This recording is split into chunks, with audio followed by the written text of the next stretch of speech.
Line so far. Take an apple. I have a trash can right here. I peel the apple, label off, put it in the trash can. I would then wash it. After washing it, I would then attempt to cut it with a knife. My first improvement was I went and grabbed a cutting board.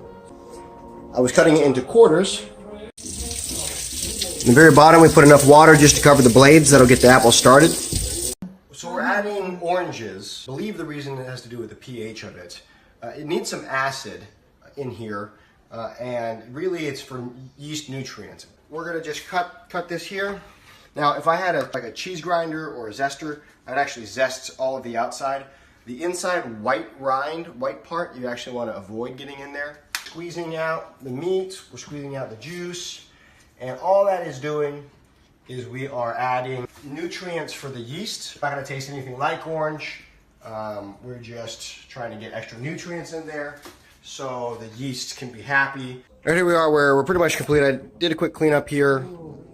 And this is pretty much applesauce, right? It's all pulped up apple. We did have those 3 oranges in there.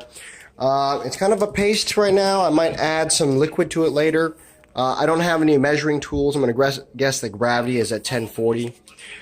This is just standard bread yeast here. I've never used bread yeast to make alcohol before, so I'm going to just go ahead and double bag it. I'm going to put this in here. We put a little bit of water in on top of that. This is just kind of sludgy. This is mainly applesauce. I'm anticipating it's going to liquefy here as the sugar starts to be broken down. Once that's broken down, we're going to put the lids on. And I'm going to give it a really good shake. The reason we're giving it a shake is because yeast also likes oxygen. So I'm attempting to oxygenate it. Also mix up the different layers since we had so many different apples. The oranges are in there. So give it a good shake. In this corner right here, I'm going to put an airlock. I'm going to show you that here in a second. Okay, so very simply, I've just made a makeshift airlock. I cut a hole in this cap, and this is just a tube that I found at a grocery store. This cap, I cut a smaller hole, and I forced this through, and I checked it. No gas can escape from there.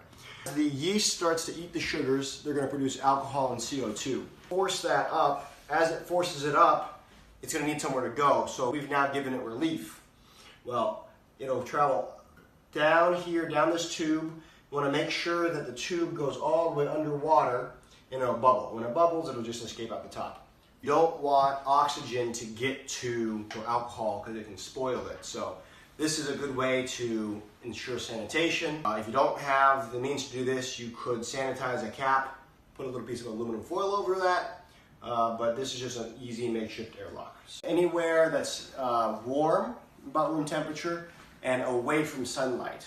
So you can put it throw it in a closet somewhere, that's perfect, but don't set it by a window or anything. Direct sunlight will damage this. So we'll come back in a few weeks and we'll see what happened to it. Unfortunately, I'm going to be leaving Taiwan early and can't check it, but here's some shots of the bubbler in action.